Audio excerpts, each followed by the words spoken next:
en soutien à l'Ukraine, et nous pouvons tous en être très fiers. À nous de montrer la même détermination et la même unité, la même cohésion au sein de notre Assemblée parlementaire, car c'est ainsi que nous serons plus forts et plus respectés et que nous pourrons, par notre diplomatie parlementaire, mieux accompagner les efforts militaires de l'OTAN pour la paix et la sécurité dans la lutte contre la désinformation et ces fake news qui affaiblissent jusqu'au cœur de nos institutions. Toujours, nous devons affirmer le primat de nos valeurs démocratiques et du droit international face à des régimes autoritaires. L'accueil de la Suède et de la Finlande, comme celui du Monténégro et de la Macédoine du Nord avant elle, tout comme la création du Centre de résilience démocratique cher à notre président, et à tellement juste raison, nous aiderons dans ce sens. Nous devrons développer aussi notre veille et notre réflexion stratégique sur la zone Indo-Pacifique et la Chine, qui reste un rival systémique. J'estime aussi indispensable de développer nos liens avec d'autres institutions ou assemblées, comme en premier lieu les Nations Unies, mais aussi l'ASEAN ou le Conseil de l'Europe. Nous devrons aussi développer les liens entre nos armées et nos peuples, et notamment notre jeunesse. Et je vous proposerai des initiatives en ce sens, comme j'avais pu vous en proposer en tant que vice-présidente, et je remercie encore le président d'avoir accepté celle du prix des femmes pour la paix et la sécurité, dont le succès montre que c'était quelque chose d'essentiel pour nos sociétés. Ces initiatives enrichiront le cœur de notre alliance euro-atlantique. Nous avons su contribuer au nouveau concept stratégique. Nous pourrons continuer à faire bouger les lignes par un travail efficace au sein de nos commissions, avec le soutien de notre fabuleuse équipe d'administrateurs, dont je tiens à souligner le travail et à remercier. Nous devrons suivre attentivement les suites du sommet de Madrid et porterons des propositions fortes en vue du prochain sommet de Vilnius. Nous creuserons certains sujets tels que le rôle de l'OTAN dans le traitement des répercussions du changement climatique sur la sécurité, que ce soit les mouvements de réfugiés climatiques à venir ou les difficultés d'approvisionnement en matières premières, terres rares ou hydrocarbures. La question de l'avance technologique de nos pays, du financement de la recherche et du développement des armes de demain ne doit pas non plus être éludée. Nos pays devront trouver comment mettre en valeur une économie de guerre qui nous permettra de faire face aux futurs défis stratégiques, et nous prouverons aux régimes autoritaires qu'ils ne sont pas plus efficaces que nos démocraties en la matière, loin de là, comme nous l'avons déjà prouvé avec le Covid. Enfin, nous nous attellerons à une modernisation de notre Assemblée dans la cohésion au sein d'un groupe de travail permettant la représentation de toutes nos composantes selon un calendrier des modalités adaptées à nos usages, et nous illustrerons ainsi nos principes par nos pratiques démocratiques, solidaires et transparentes, où chacun sera entendu sans instrumentalisation de rendez-vous électoraux, et toujours dans le but de mieux vous soutenir dans votre travail de parlementaire et de mieux soutenir notre alliance. C'est ainsi, avec rigueur, dans le dialogue et l'écoute, que je vous propose de mener ce combat au service du rayonnement et du renforcement de notre Assemblée, de notre Alliance, et encore et toujours en soutien total à l'Ukraine. C'est un contrat moral et éthique qui doit nous lier et que je vous demande.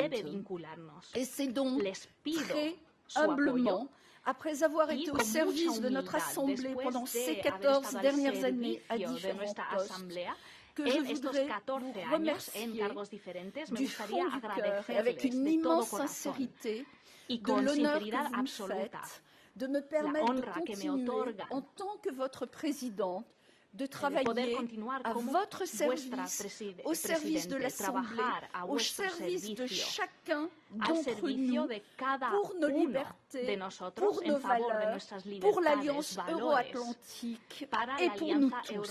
Restons unis, restons forts, vive l'Alliance, vive l'Ukraine, vive l'Assemblée parlementaire de l'OTAN, vive la démocratie et encore, Monsieur le Président, un immense merci.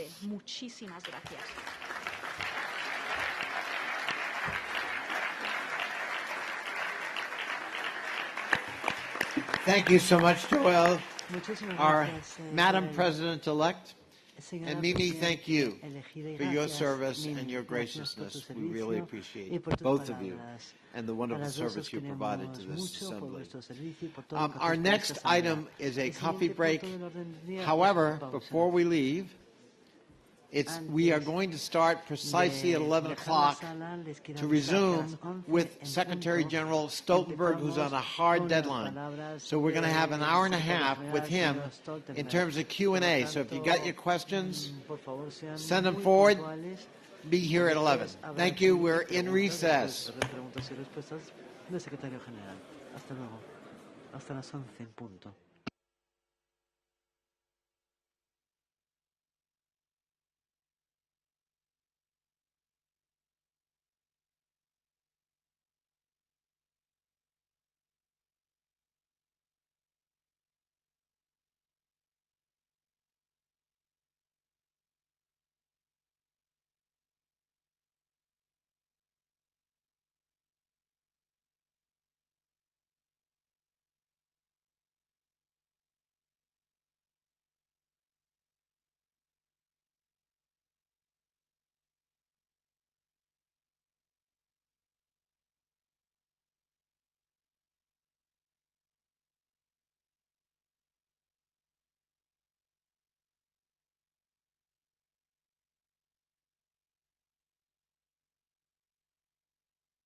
y las botellas, y los cambias todo, ¿vale? Lo pones limpio, ¿vale? ¿Sabes dónde tienes para ponerlo? Justo aquí, mira. Ahí tienes, para que bajes las escaleras a la derecha, tienes para reponerlo todo, ¿vale? ¿Vale? Intenta no mover demasiado la bandera. ¿Vale?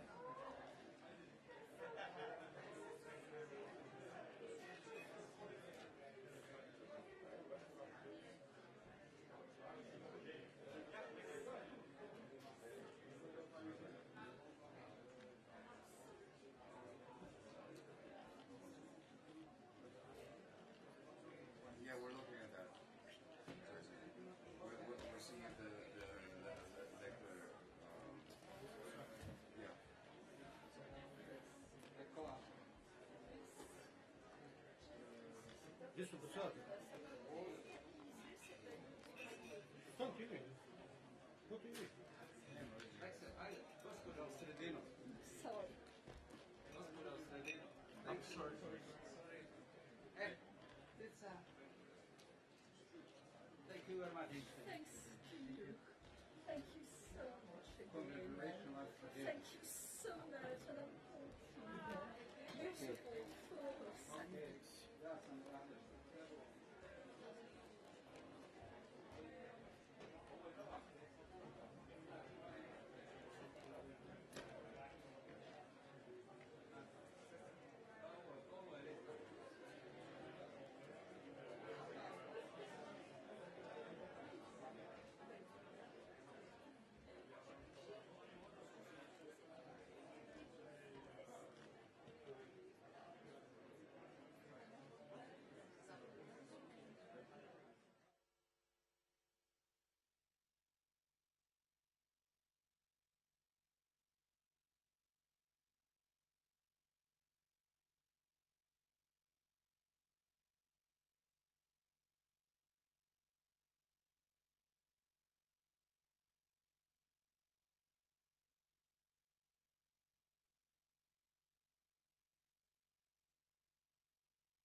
Porque no sé de traducción.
If people could take their seats, because the Secretary General is on a hard stop.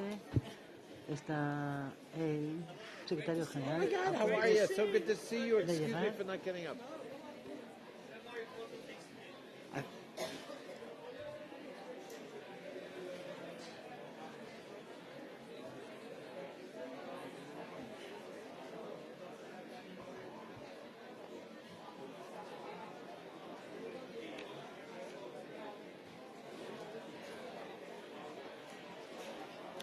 If we could take our seats Siéntense, por favor.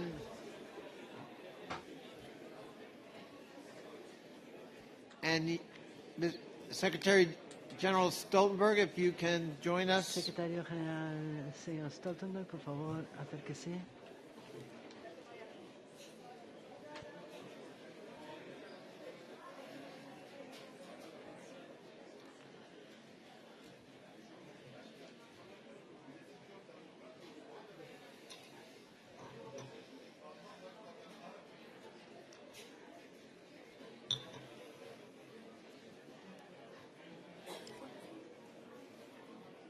Ladies and gentlemen, if you please will take your seats, we can get started.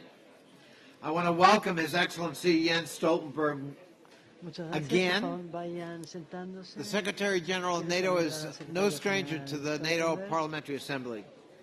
And I want to thank Jens personally for so actively and readily engaging with us over the years. During my time as President, our dialogue and cooperation has been deep and substantive, from the NATO 2030 reflection process to the development of the strategic concept.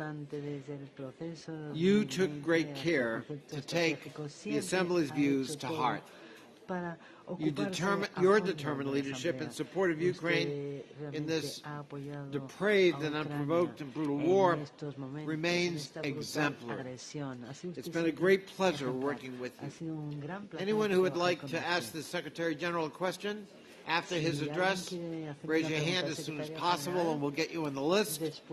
And I thank the Secretary General in advance for his patience. He's always been responsive, and we really appreciate that. We will set a 1-minute limit for questions, so we ask you please to be concise and efficient, and the questions will end at 12:50. Secretary General, we welcome you to the rostrum. Thank you so much for joining us, and thank you for your wonderful leadership of this alliance.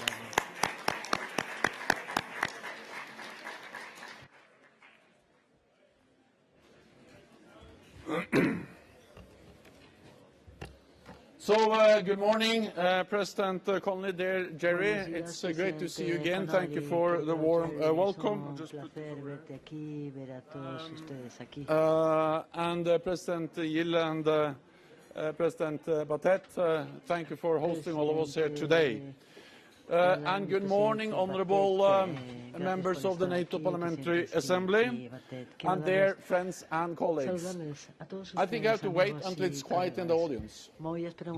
I would ask people please to take their seats and ancillary conversations out of the room. We want to make sure we have full attention to what the Secretary General wants to share with us, especially given events going on here in Europe. I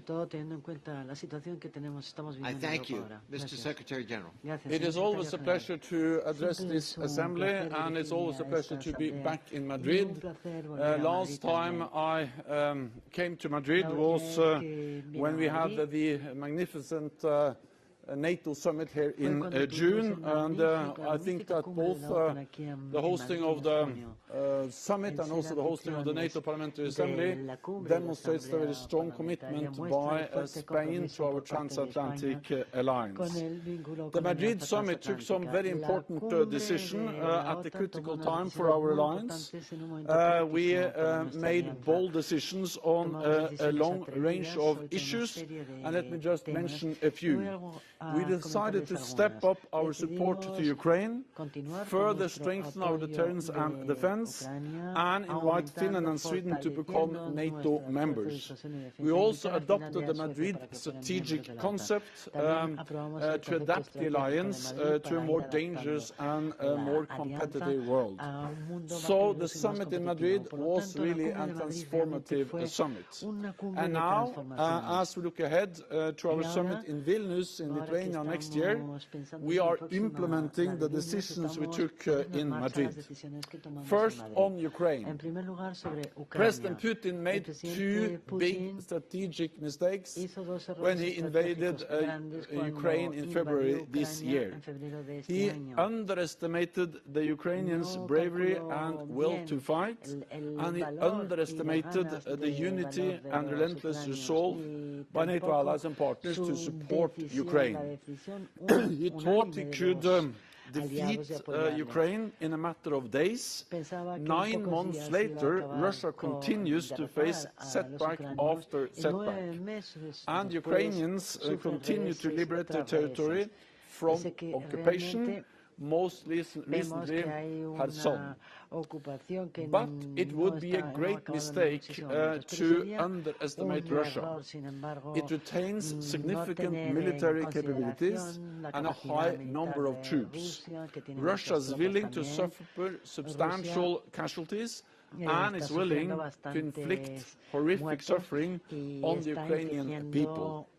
We have seen drones and missiles striking Ukrainian cities, civilians and critical infrastructure.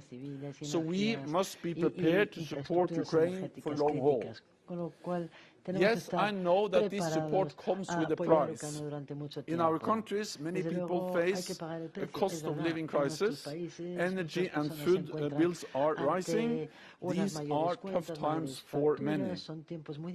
But the price we pay as NATO allies is measured in money, while the Ukrainians pay a price which is measured in blood.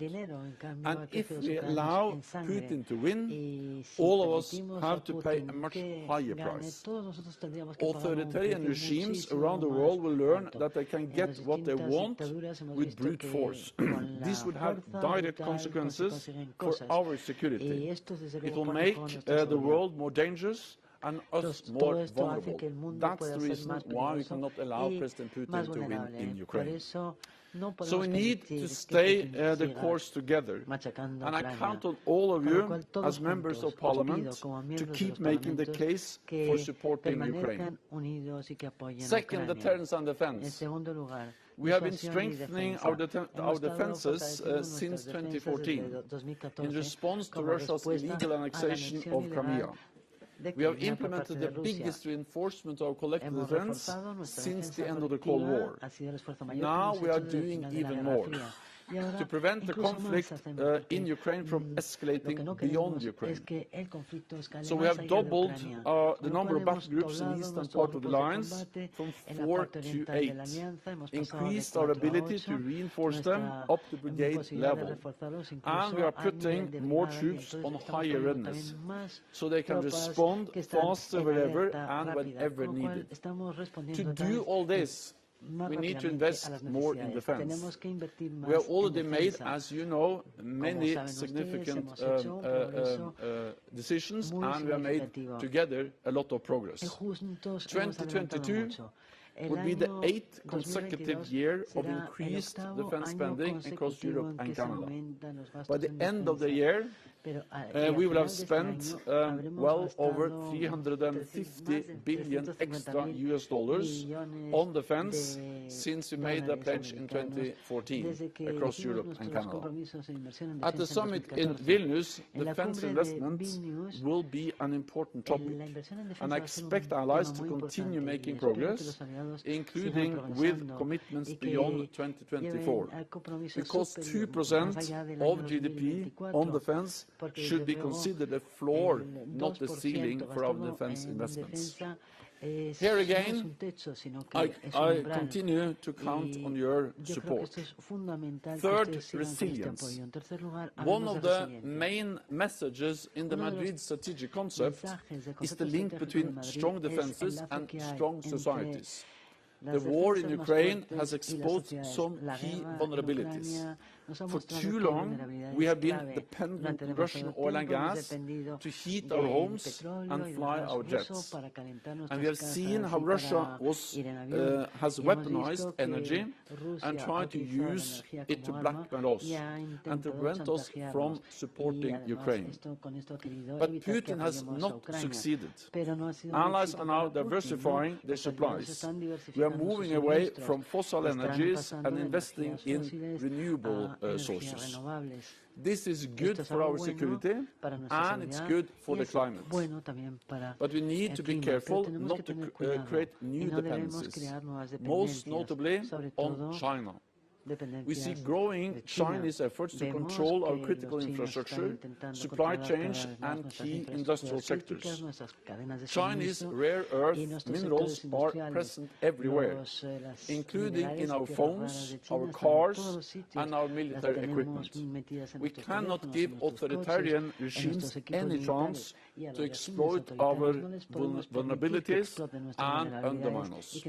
For this, it is essential that we boost the resilience of our societies and our infrastructure. Resilience is a collective effort, and I count on you all to play your part here too. Finally, Finland and Sweden. In Madrid, all allies made the historic decision to invite these two countries to join NATO. We signed the accession protocols, and now the ratification process is almost completed, with 28 out of 30 allies having already ratified. In Madrid in June, Turkey, Finland and Sweden signed the trilateral memorandum. Finland and Sweden have delivered on their commitments. They are strong partners of our joint fight against terrorism. So the time has come to finalize the accession process and to welcome Finland and Sweden as full members of NATO.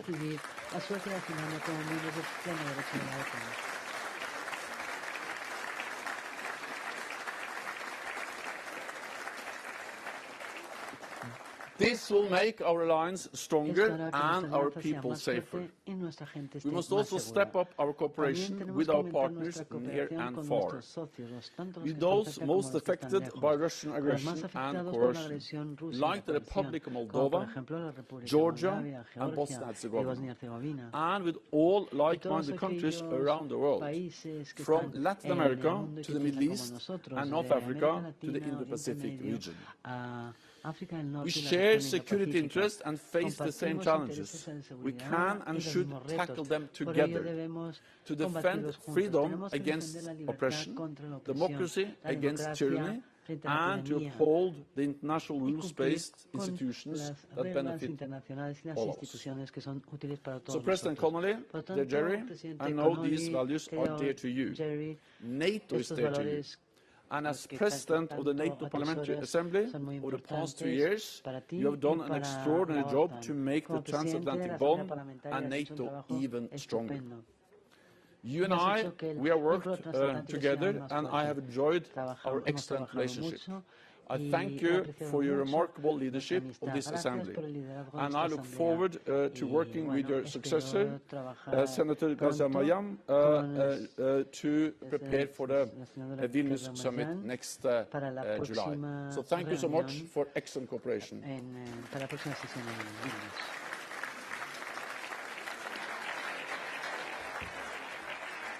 And with that, I'm actually ready to take your questions. Thank you, Mr. Secretary General.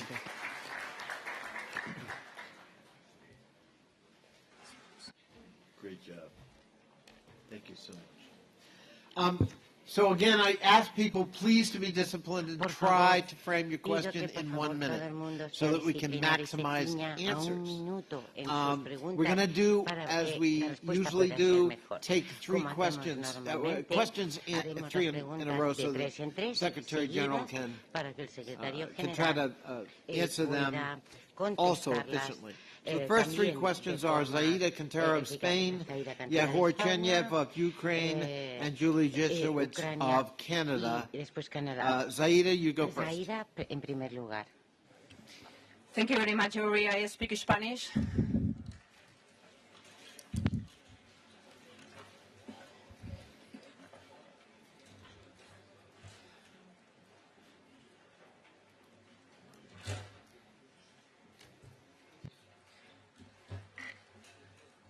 Muchísimas gracias, secretario general. Bienvenido a España. Espero que de nuevo aquí haya tenido una gran acogida. Por parte de la delegación española a la que represento, tenemos una gran preocupación, como ya se ha transmitido aquí en varias ocasiones, con el pueblo ucraniano. Conocemos que tres son los pilares fundamentales para conseguir vencer una guerra: tener la libertad de acción suficiente, la capacidad de ejecución en la maniobra y una que consideramos que es importantísimo, que es la voluntad de vencer. La voluntad de vencer del pueblo ucraniano está siendo demostrada, parece inquebrantable, pero el invierno está llegando. Hoy mismo, en los diferentes medios de prensa, podemos observar cómo las primeras nevadas están cayendo con crudeza, con mucha fuerza y mucha virulencia. Esto afecta directamente a la población civil, cuyos medios para soportar el frío, la energía, el agua, etcétera, han sido cruelmente abatidos mediante crímenes de guerra por parte de Putin. La pregunta es sencilla: ¿qué vamos a hacer desde la OTAN para apoyar al pueblo ucraniano y que su voluntad de vencer no sea utilizada como chantaje para sentar al gobierno ucraniano a negociar? Muchísimas gracias. Thank you so much, Zaida, and thank you for staying within the time limit. Yehor? Solomia. Solomia. Yes, thank All you. right. Mr. Secretary General, there's a question from Ukraine, I see. Señor Solomilla, una pregunta de Ucrania. The very simple and clear question Una and message. pregunta muy Don't you clara, think that it's the un high mensaje time muy to claro. ¿No cree denounce que ha the llegado founding la act hora on mutual de relations, cooperation and security between NATO la and the Russian del Federation, acta which was fundacional signed in Paris once in Rusia 1997? en I think we face 1997 debería totally ser 150% new reality, la and realidad a la this que nos founding act is no more can be valid since even 2014.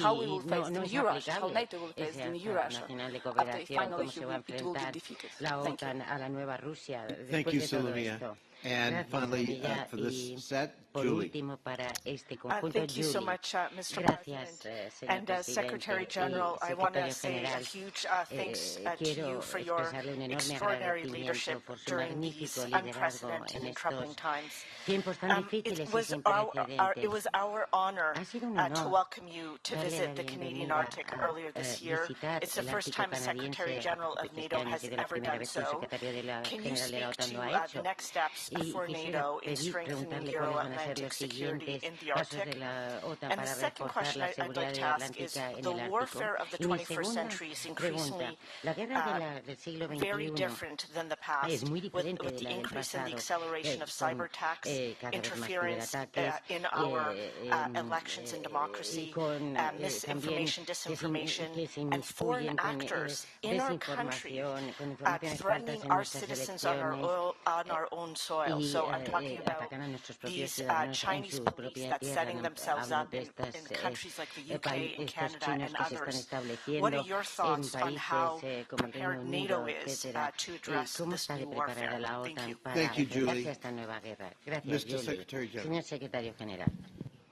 Thank you so much. First to the question from Spain about the situation in Ukraine and also the possibility for negotiations. So first of all, the only answer to your concerns is to ensure that NATO allies are stepping up and providing more support. Because, yes, you are absolutely right, winter is coming, and Russia continues to attack, to use drones and missiles to attack critical infrastructure, and we should not underestimate underestimate the capabilities of Russia also to continue the war. So for me, that should only motivate even more support. I welcome the recent announcement by Spain to step up support to Ukraine, including with air defense systems, Hawk batteries, but also other types of support, and also many other NATO allies and partners around the world have recently made additional announcements, and including NATO is stepping up what we also do when it comes to winter clothing and fuel and other things, tents and other types of supplies that will enable the Ukrainians to also operate throughout the winter. Then on negotiations, of course, we all want this war to end, but we need to remember what this is. This is a war of aggression, where one country, Russia, has invaded a neighbor, Ukraine. And therefore, it matters how those negotiations are conducted, and we need to realize that this war most likely will end at some stage at the negotiating table. But we also know that the outcome of those negotiations are totally dependent on the strength on the battlefield.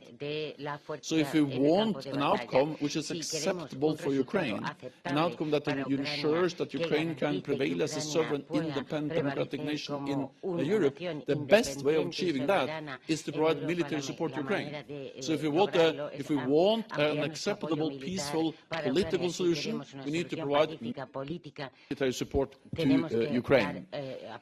Because as we all know, if President Putin stops fighting, then we will have peace.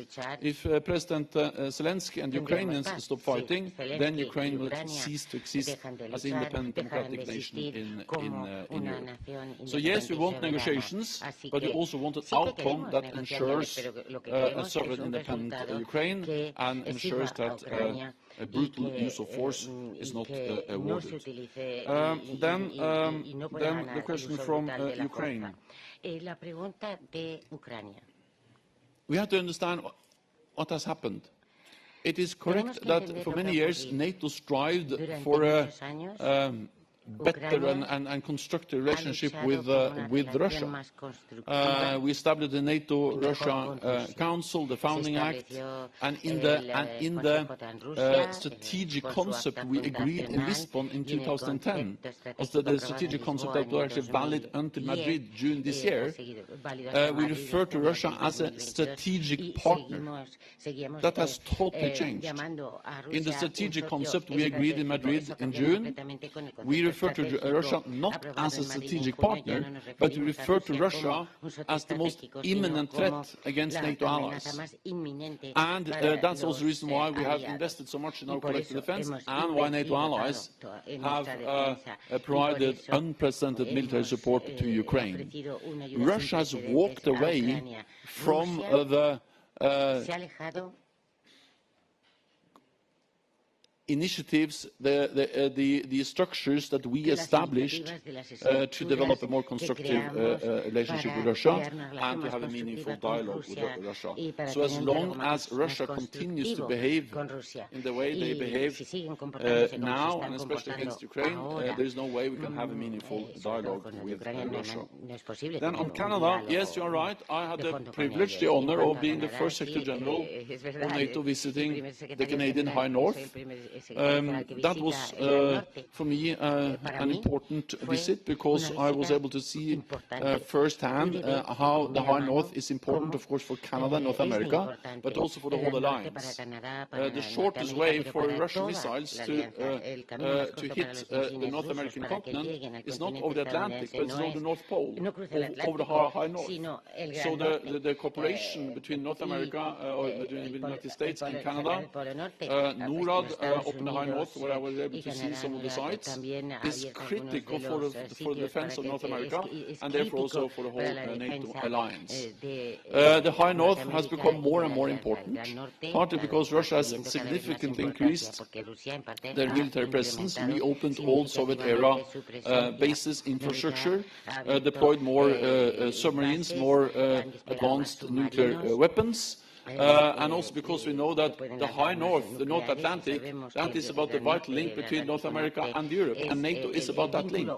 So to protect the high north, to have presence in the high north, is absolutely essential for the whole alliance. The last thing I will say is that NATO, of course, is present in the high north. Seven out of 8 Arctic countries, of the 8 members of the North Atlantic, of the Arctic Council, are NATO members or soon to become NATO members, Finland and Sweden. So NATO is also, of course, an Arctic alliance. You had one more question. That was China. Well, as I said, resilience, the protection of our societies, our infrastructure is now very high on the NATO agenda. And again, the Madrid summit reflects a huge change in the previous strategic concept. China was not mentioned with a single word. In the current strategic concept, the challenges that China poses to our security, to our values, to our interests, is addressed. And part of that also is to be aware of how China is coming closer and trying also to control critical parts of our societies. Thank you, Mr. Secretary General. The next 3 questions are Mike Turner from the United States, Osman Bak from Turkey, and Mimi Kadeli from Albania. Mike. Thank you, Mr. President. Mr. Secretary General, thank you. You have been a strong, unwavering, and unambiguous voice on the issue of Ukraine. I appreciate the fact that you have been that international strength. My question to you is about the strategic concept.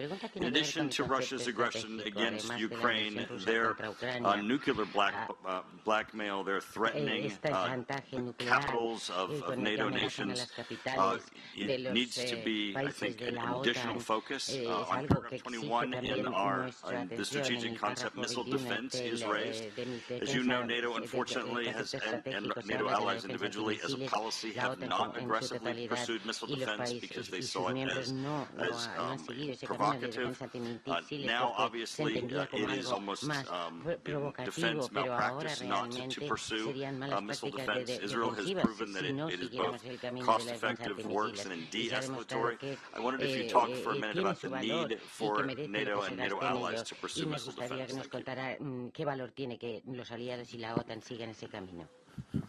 Thank you, Mike. Osman. Thank you very much, dear Mr. Secretary General. The Green Deal was... I'm here. The Green Deal was recently renewed in Istanbul for a further 120 days. Although Russia had threatened to withdraw from the agreement, finally the Russian blockade on Ukraine ports remains removed, allowing safe passage to grain ships to world markets. The renewal of the Green Deal is clearly a diplomatic success. Exchange of prisoners of war in Istanbul was another important achievement. I would like to know your comments on the implications of these steps for the future and what steps we should take to avoid food crisis and secure the food supply to the world. Thank you. Thank you, Osman. And Mimi. Thank you, President.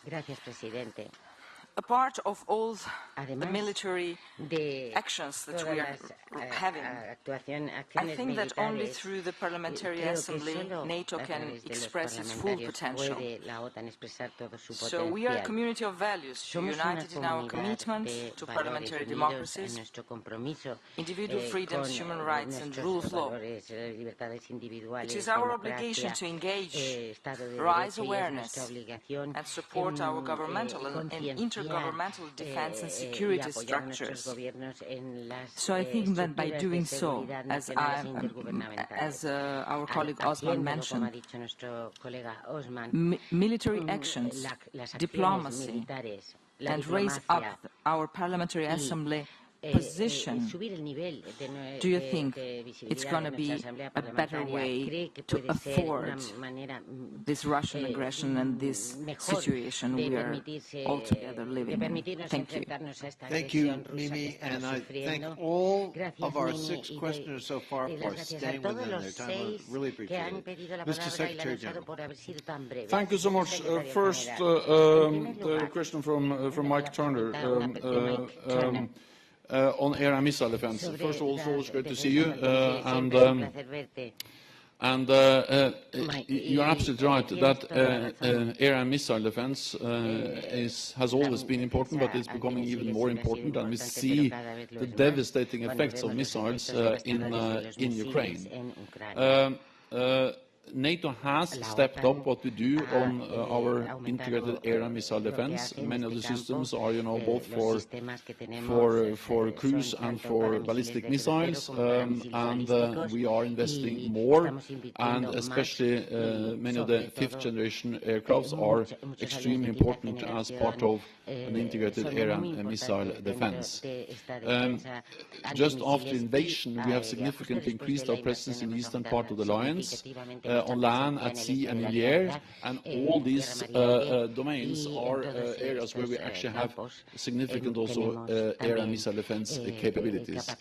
Both our planes, but also our ships have air and missile capabilities, which are extremely valuable now. And we can quickly reinforce if needed with more planes and more ships in particular. And also here in Spain we have the Rota base, where the Aegis, US Aegis ships are based, and they're also, as you know, important for missile defense. So I take note of what you say. You are right. We need to do more, and we also need to discuss the design and how we integrate the different NATO capabilities to ensure that we get the maximum air and missile defense out of what we invest in our missile and air defense systems. Then Turkey, Osman, it's always great to see you. We met in Istanbul, but we also met here in Madrid at the summit, and you were in the room where we negotiated the agreement with Finland and Sweden. And you also know that when I visited Istanbul just a couple of weeks ago, I commended Turkey and President Erdogan for the grain deal, which Turkey facilitated, and that has proven extremely important, and also the extension of the grain deal. Actually, when I was in Istanbul, I saw the ships with grain passing through the Bosporus, and this is important for the food prices, especially for the poor countries of the world. So the grain deal has proven extremely important, and we must ensure that it continues. Also, the agreement to have exchange of prisoners of war is something that Turkey and President Erdogan facilitated, and of course also much welcomed by our allies. And you also know that my message when I was in Istanbul was exactly the same as my message here today, is that Finland and Sweden have delivered on the trilateral memorandum, so the time has come to finalize the ratification process, and I will continue to convey this message, as I also continue to convey to Finland and Sweden that of course they have to engage in a long-term partnership with NATO in general, and with Turkey in particular on the fight against terrorism. They've also welcomed the permanent mechanism that has been established as part of the memorandum, to ensure that, in particular, Finland and Sweden continues to work closely with Turkey also in the future to fight terrorism, because you know that no other NATO ally has suffered more terrorist attacks than Turkey, and we saw the brutal terrorist attack in Istanbul just a few days ago, a stark reminder of the brutality of terrorism and the casualties that inflicts on allies, but in particular Turkey. Then Albania. Mimi. No, I think you're absolutely right that values are, of course, the core of this alliance, and we should never forget that. Let me also add that I think also parliamentarians, and you as NATO parliamentarians and parliaments in general, they are extremely important now, because we need to ensure that when NATO governments are ready to continue to provide support to Ukraine, that they have the support support from the parliamentarians and from the voters. There's no way we can stand for long haul, provide support for Ukraine for months and perhaps even years if we don't have the support from you. So you actually play extremely critical role in ensuring the support from parliaments and from the voters for sustained support from NATO allies to Ukraine. Thank you, Mr. Secretary General. Our next three questioners are Anne Genete of France, Luca Frusone of Italy, and Salima Belhaj of Netherlands. And Salima, I want to thank you for a wonderful gift of tulip bulbs from Holland, which I will plant this spring. Thank you so much.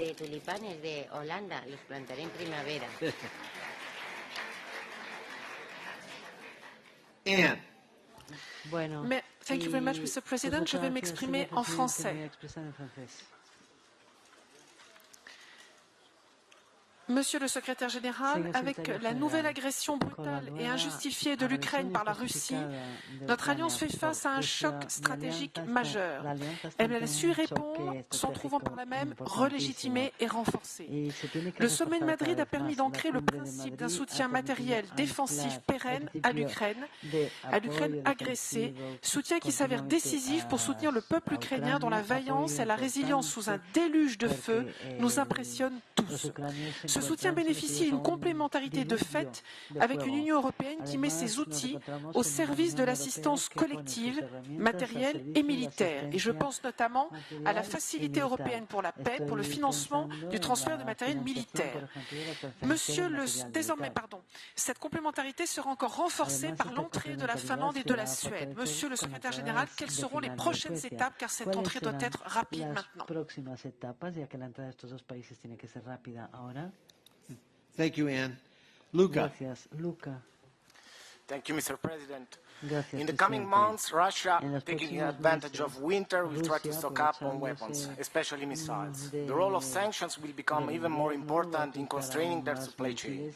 However, we have seen that shortages of semiconductors and raw materials can also affect allied countries, especially if we consider China's monopoly on rare earths or critical materials.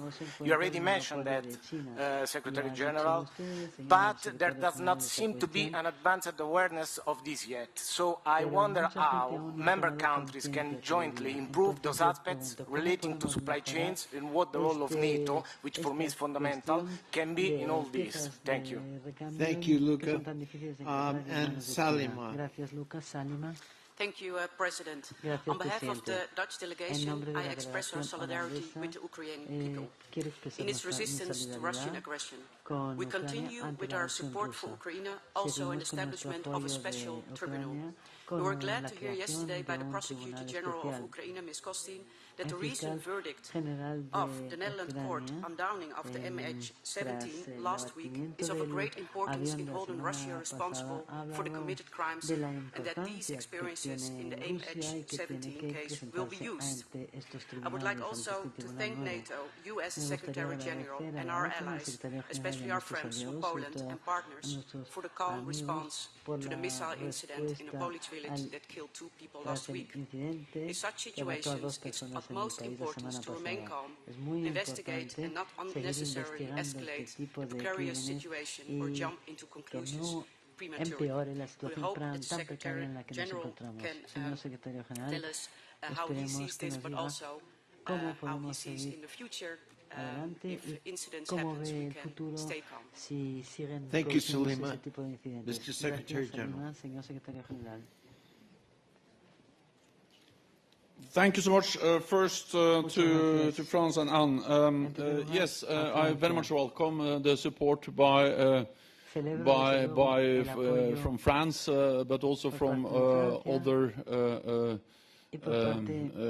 countries to Ukraine, and I also welcome, of course, the efforts of the European Union, including to the European Peace Facility. These are efforts that are complementing what NATO allies are doing, and together we are able to provide unprecedented support to Ukraine.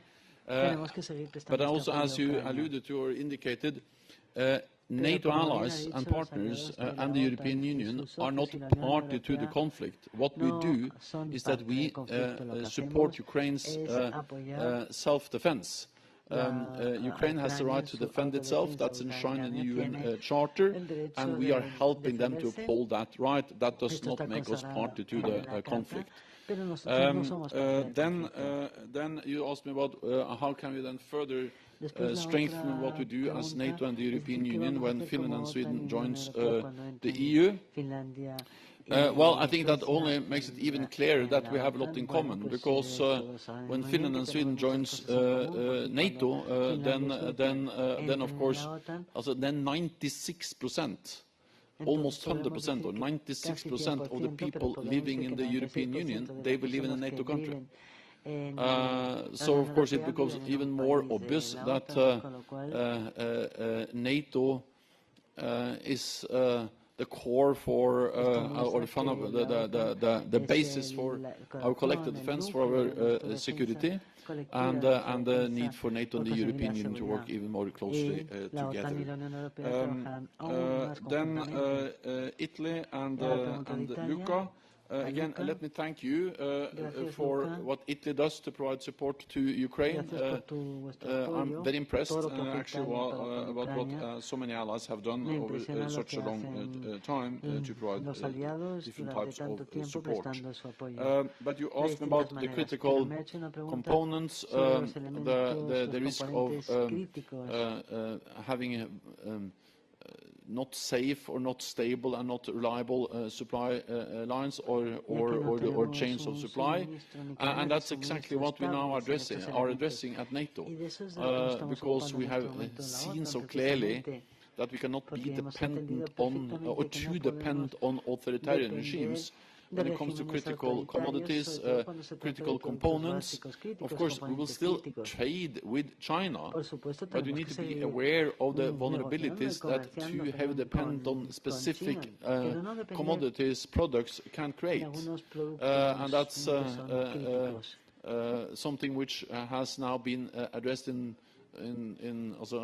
NATO. We just convened them for the first time in NATO's history, a meeting of our senior officials on resilience to coordinate this, because even if these issues normally are regarded as economic and trade issues, they have direct implications for our security, and therefore we need to address them also as a NATO alliance.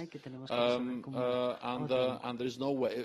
I think that not so many months ago we actually had a discussion about whether gas from Russia was only a commercial issue or a commercial issue with direct security implications. And I think we all have seen that to be too dependent on Russian gas also has security implications, because Russia is weaponizing the export of gas. And only back in 2019 we had a big discussion among NATO allies whether 5G and also whether the Chinese company Huawei, whether that was only a kind of commercial economic issue, or whether who actually controls 5G networks is, yes, it is an economic and a commercial issue, but it is an economic and commercial issue with huge security consequences. So therefore we also need to take into account security considerations when we decide on 5G. So the awareness about these issues have increased enormously in NATO. We need to do more. We need to develop guidelines. We have some resilience guidelines. We need to improve them. We need to coordinate. We need to share information to ensure that we don't see once again what we have now seen with Russian gas. Then Salma, also the Netherlands. Yes, the missile incident in Poland reminds us of the fact that wars are dangerous. 2 people were killed in Poland, and in wars accidents happen. And therefore it is extremely important that we are vigilant, that we monitor very closely, but also that we react in a calm and measured way, but also firm way, as we did after the incident in Poland. The incident is ongoing, so there are no absolute final conclusion, but we have no indication that this was a deliberate attack. We don't have any indication that this was a Russian missile, and so far we have the most likely reason is that it was a Ukrainian air defense missile that fell down in Poland. But let me then add the important thing, and that is that Russia bears the responsibility. Because what we do know with certainty is that this wouldn't have happened hadn't Russia invaded Ukraine and hadn't Russia the same day launched roughly 100 missiles against Ukraine. And because Ukraine has the right to defend themselves. So the responsibility for this is Russia's. And we welcome and we welcome the fact that Poland and Ukraine are now working together on the investigation. That's fine. It's important. We need to find out exactly what happened, but it doesn't change the political reality. That it just highlights the importance of Russia ending this war as soon as possible and stop attacking Ukraine with missiles and drones. Thank you. Our next three questioners are Jiří Horák of the Czech Republic, Theo Franken from Belgium, and David Johan Badaful from Germany. Jiří. Thank you. Dear Mr. Secretary General, I'm interested in your view of the future of Allied defense spending. Since it will be discussed at the Vilnius summit next year, I would like to know your prognosis. Are there plans to increase the pledge from 2% of GDP or rather to make rules as to how the money is spent? Thank you. Thank you. Theo. Thank you, Mr. Secretary General. Thank you, Mr. Chair. I have a question about Sweden and Finland joining our alliance. I think it's very important to show unity.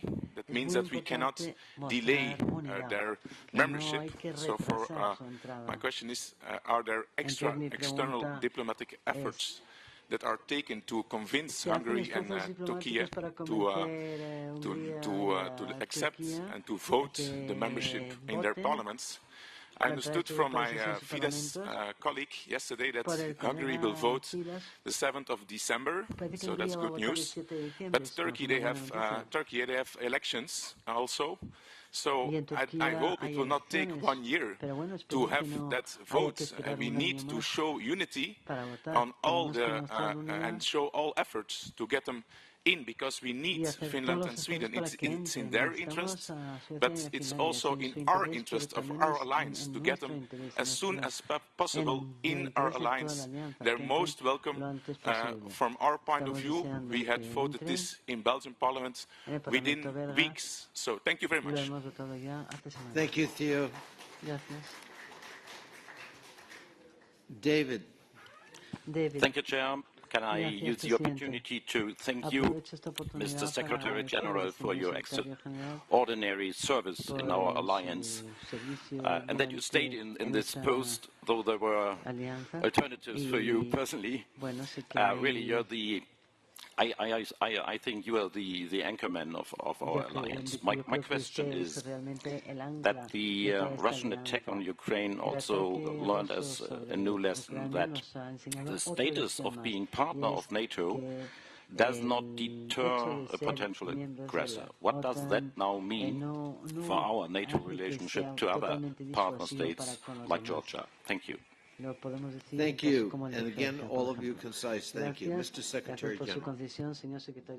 First to the Czech Republic, Jiří, about defense spending. Yes, I believe that defense spending will be an important, very important issue at the Vilnius summit. I cannot tell you exactly what allies will agree when it comes to formulating the pledge for defense spending for the next decade. Also, because we finalized now the pledge we made in 2014. For 2014 to 2024, but I expect that it will be as an even stronger commitment to increasing defense spending, and I expect that in one way or another, even though perhaps the 2% will be kept, it will be kept more as a kind of floor and a ceiling for defense spending. But these are negotiations that will go on, but I'm absolutely confident that the ambitions will be increased in one way or another. because everyone now sees the need for investing more, and also welcome that allies that have been below 2% now are setting new and more ambitious targets, and more allies are investing more, just because the world is more dangerous. Then you asked me about how to spend. Yes, well, we have the NATO defense spending process, which ends up with very specific KPI targets for each and every ally. So there is a link between the ambition of spending more and the targets we agree for different capabilities that allies need to provide, with more heavy equipment, with more air defense systems, with higher readiness, and many other specific defense capabilities that allies should provide according to the agreed NATO targets. Then Belgium and Joe, well, there are. So the Swedish Prime Minister went to Ankara. I've been in Istanbul, met with President Erdogan, and of course we have a good conversation within the alliance on the ratification process. Then let me just remind you of the following: that so far the accession process for Finland and Sweden has been the quickest ever in NATO's modern history. We have to understand that it has hardly happened quickly ever any time before. Because Finland and Sweden applied in May, and then just a few weeks later in June, all 30 allies agreed to invite them to become members, and a couple of days later, all 30 allies signed the accession protocol, and already 28 out of 30 allies have now ratified. This is very fast, extremely quick, has not happened before in NATO's modern history. So yes, of course, I would very much like the two remaining allies to ratify, and I have expressed that many times. But we have to understand that this is so far very a quick process. Let me also add that Finland and Sweden are in a very different place now than they were before they applied. Because since they applied in May, several NATO allies, including the United Kingdom, United States, and many other European allies, have issued security assurances to Finland and Sweden. NATO has increased its presence, and 28 allies have already ratified, and all allies have signed the accession protocol. So it's absolutely inconceivable that if Finland or Sweden are subject to any kind of coercion or aggression by Russia against their countries, that NATO will not act. So it's not as if nothing has happened. They are extremely close to us. They have received security assurances, and Finland and Sweden participate in NATO's military and civilian activities in many different ways. So yes, I want the finalization of the accession protocol, but we have already achieved a lot just by what allies have done since they applied. Germany, David. You point out a very important point, and that is, of course, that we have a responsibility as allies, of course, to protect each other as NATO allies, but we also have a responsibility to ensure that our close partners, especially those who are most vulnerable for Russian coercion and aggression, like Georgia, that already have experienced Russian military aggression back in 2008, that we support them. And I strongly believe that as long as we don't achieve, we are not able to get full membership for these countries, then we should at least provide them with significant support. If there's any lesson from Ukraine, is that we should have supported Ukraine even more, even earlier. I would like to praise those allies that actually helped and supported Ukraine since 2014. NATO provided some support, some capacity building, some training, but we could have done more before the invasion. That's exactly the same with Georgia and other countries that are our close partners. But I remember, for instance, I went to Yavoriv, which is a training site in West Ukraine, not so far from Lviv, And there I saw back in 2015, the United States, Canada, but also United Kingdom providing extensive training to Ukrainian forces. And of course, this training has been extremely important now after invasion. So if anything, we need more support for Georgia, more support for Moldova, more support for other partners at risk. Now, that's the lesson learned from Ukraine. And you have to help me because then we need money from their parliaments. Muchas gracias, señor secretario general. Our next three questioners are Helleland from Norway, Matej Tonen from Slovenia, and Najal Fridbergsson from Iceland. De Islandia. Trond. Thank you, Mr. President. Dear Jens, I asked you this question in Brussels 3 days before Russia's brutal aggression against Ukraine. Now the circumstances have changed. Norway shares a land border and a long maritime border with Russia, and we have long been NATO's eyes and ears in high north. Now we wholeheartedly welcome our Nordic brothers, Sweden and Finland, into NATO. The accession of Sweden and Finland will be good for the alliance as a whole and for all the Nordics. Now we get a longer border with Russia because of Finland's long border. But Norway will still be the only country in the region with a maritime border to Russia in the Barents Sea. At the same time, NATO membership for Sweden and Finland might also change how we currently think about supply routes across the Atlantic, defense planning in the Nordic region, and the relationship between the High North and the Baltic Sea. How, in your view, will Sweden and Finland's NATO membership affect NATO's and Norway's role in the High North? Thank you. Matej. Honorable Secretary General, dear James, thank you for your extraordinary leadership in this demanding time. It was a privilege to cooperate with you in the last 3 years. Finland and Sweden are security contributors. It is in our interest that both countries become a full NATO members. Months ago, it seemed that Sweden and Finland won't become NATO members because of blockade. At that time, you stepped in and facilitated the dialogue. Can we expect from the Secretary General to step in the process again and accelerate it Que el if secretario needed? general pueda entrar de nuevo en el proceso para acelerarlo. Najal.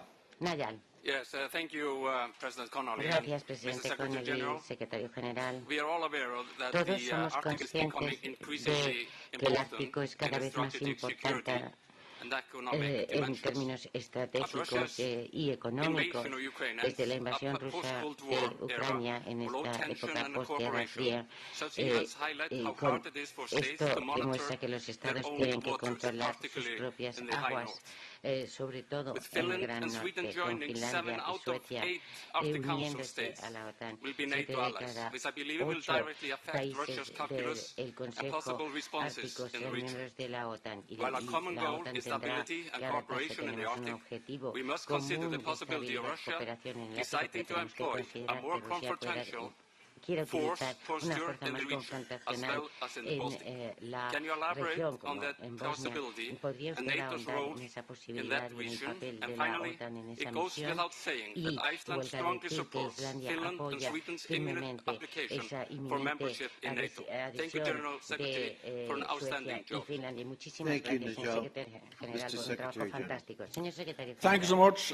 I think actually I will answer the question from Iceland and Norway from you all and from Trond together, because partly because Iceland and Sweden used to be, Iceland and Norway used to be the same country for many hundred years ago, before the Danes came and created some problems there.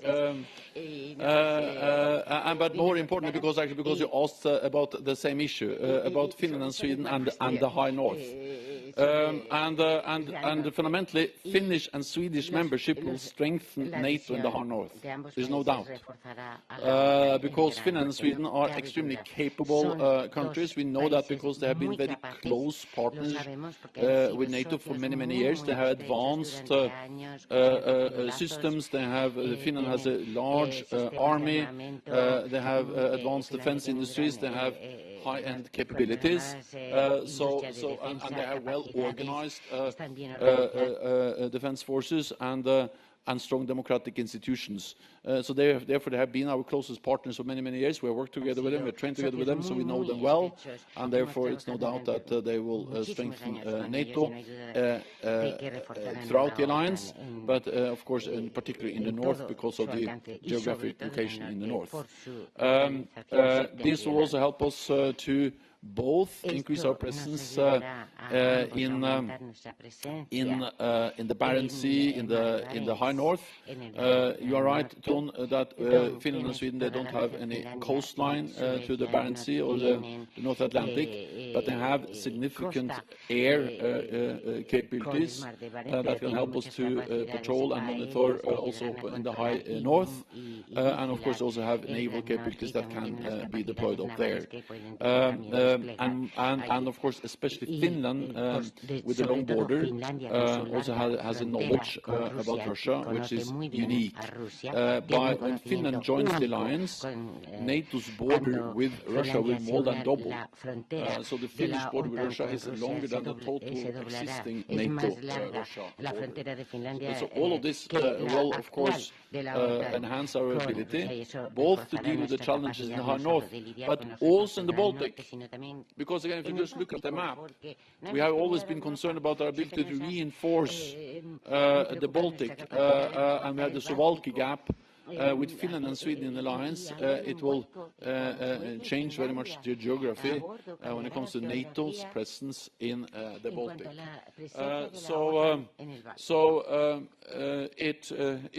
There's no doubt that their membership will be good for NATO allies in many different ways, and therefore welcome them. And Mateusz from Slovenia, it's good to see you again. We met often in the ministerial meetings, but now you asked me about whether I will step in.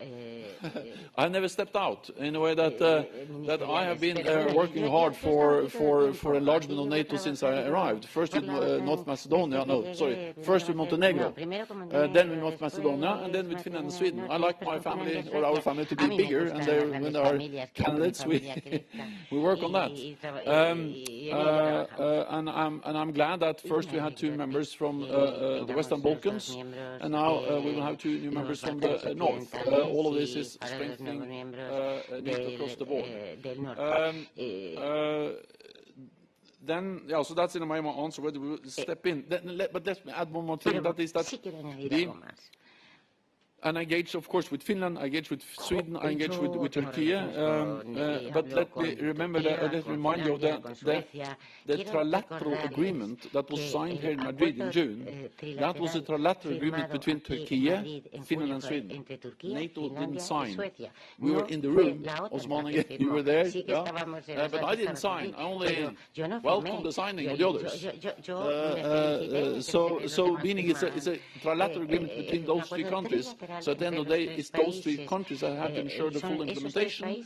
But I welcome that Finland and Sweden has delivered, and then I just think that the time has come for finalizing the ratification. Then that's all 3. Because I loved Finland and throw them together, Iceland and Norway. And that was important to learn about that Iceland-Norway thing. Muy interesante eso de Islandia y Noruega. The Secretary General faces many challenges in this tumultuous world, but he's already handled 15 questions from this body. So thank you for your patience. We got 3 more. Ante Bakic from Croatia, Arta Bilali Zendeli from North Macedonia, and Mati Redma from Estonia. Adelante.